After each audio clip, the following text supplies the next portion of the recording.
me a Parsha story.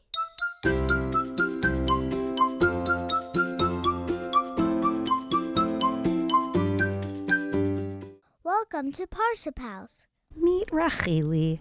Racheli was so excited.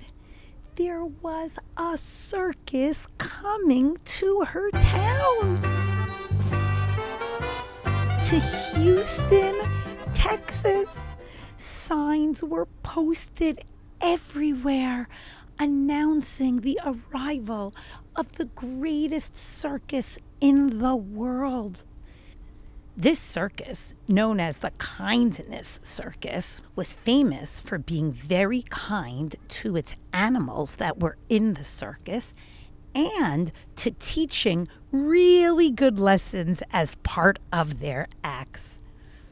Racheli was really looking forward because her Abba told her that in honor of her birthday, he was going to bring her to the circus. It was 2 weeks away. She could hardly fall asleep at night. She was so excited about the circus. Houston was abuzz with excitement. Kids were literally skipping down the street, dreaming about clowns and acrobats and majestic animals that were all part of the Kindness Circus. Well, about 10 days before, a huge tent was pitched in the center of town. It looked so big to Racheli that it looked like it was almost as tall as the sky.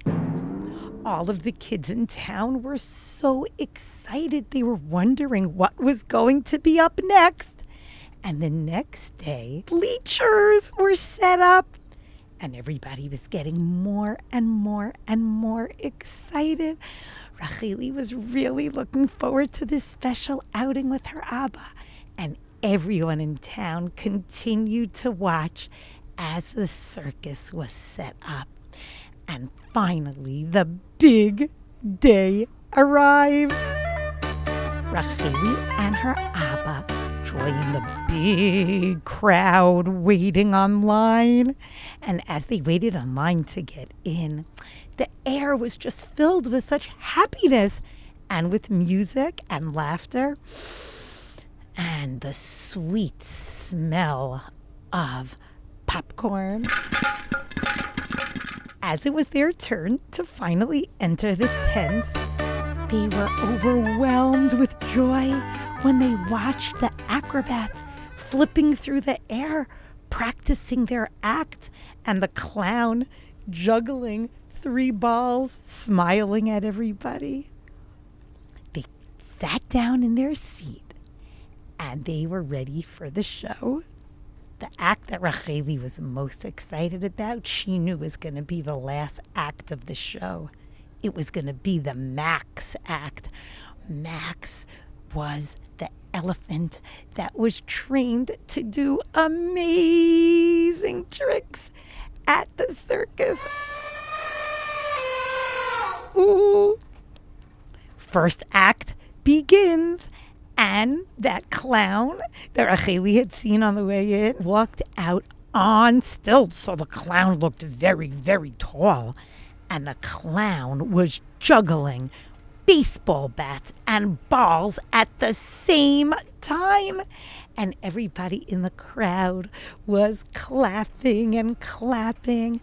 When the clown finished the act, he said, "And the Kindness Circus would like to teach you all that juggling is a lovely, safe activity. You could start practicing today." There was a little musical interlude, and then it was time for act number 2.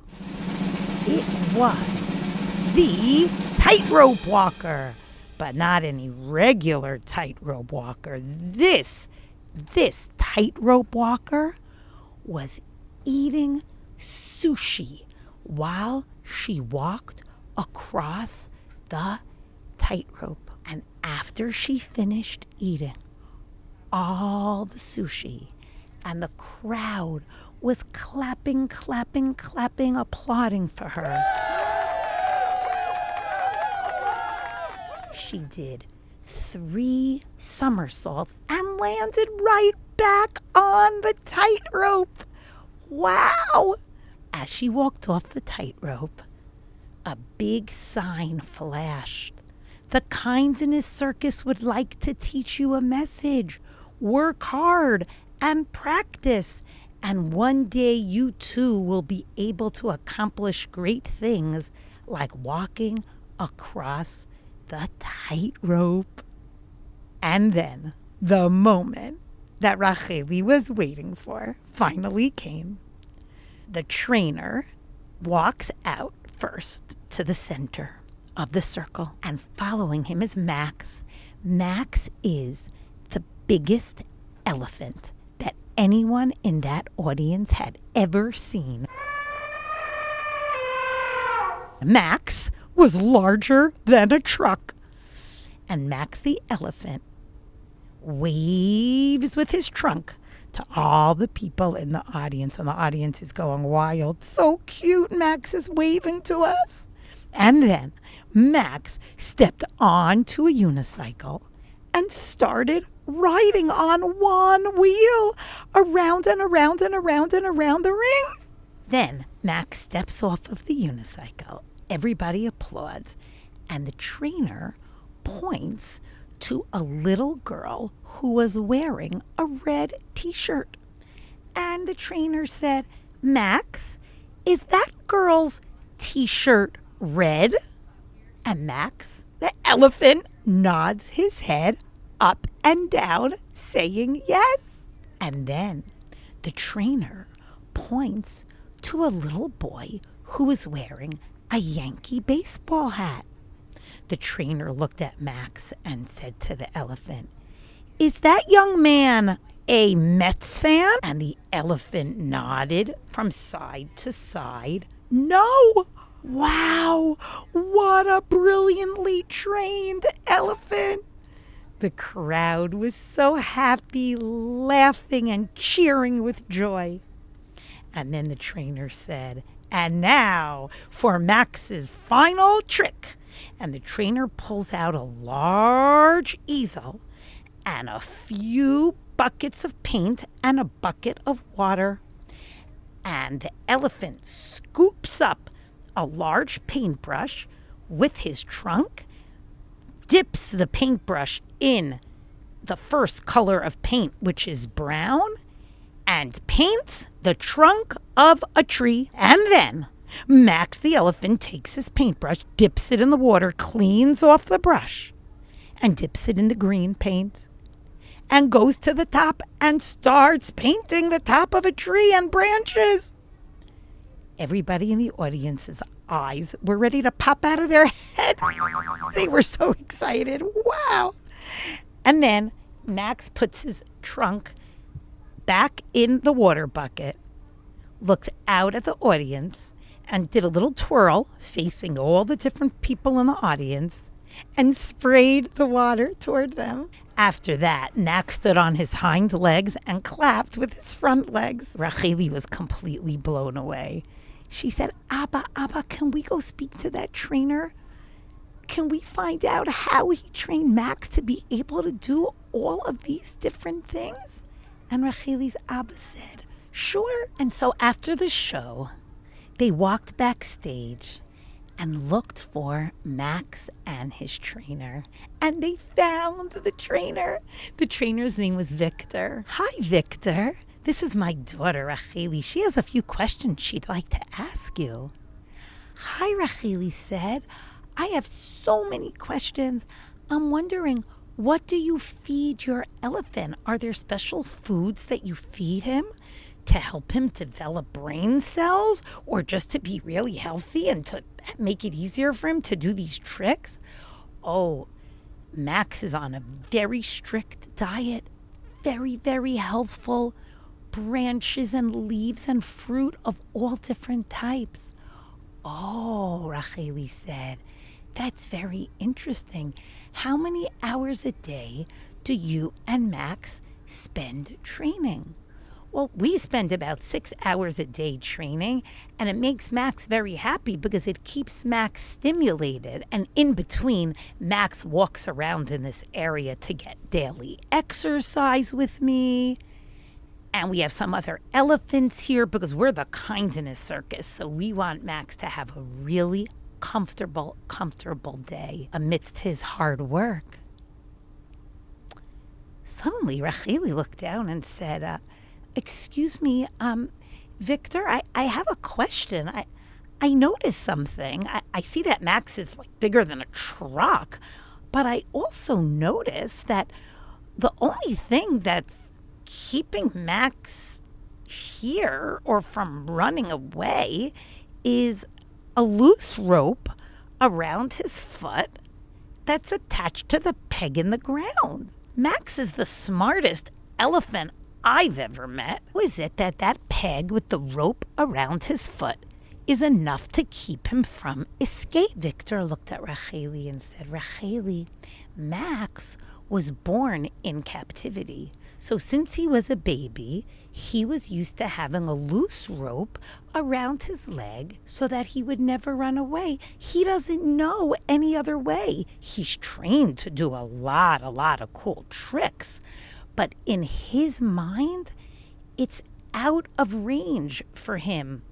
It's not even a possibility that he could run away. He's also very comfortable here at the circus. He has everything he needs, and he loves being around people and some of those other elephants that we bring in for him. Wow, Racheli thought, that is really interesting that this super smart elephant can't figure out how to run away with just a light rope around its foot. This week we're reading 2 parshiot from the Torah, Nitzavim and Vayelech. And it's the last day of the 37-day speech that Moshe is giving to the Jewish people. It's the last day of his life. He's 120 years old. And Moshe has the Bnei Israel enter a brit, a covenant with Hashem, to remind everybody before they enter Eretz Yisrael to keep the Torah and to be responsible for one another and to do what's right. And Moshe reminds everybody that keeping the Torah and doing teshuvah is not out of our reach. If we make a mistake and slip, we can always return to Hashem. And this is a parsha that we read the Shabbat before Rosh Hashanah to remind us that teshuvah is not out of our reach. The first parsha is called Nitzavim. We stand firm. We are strong. We know what's right. And Vayeilech, we always try to move forward and grow and come closer and closer to Hashem. Moshe tells the people to be strong and encourages them. If we think about the elephant Max in the story, Max is very big. And Max is talented and can learn how to do a lot of tricks. But Max didn't think that Max could get out, so Max never tried to.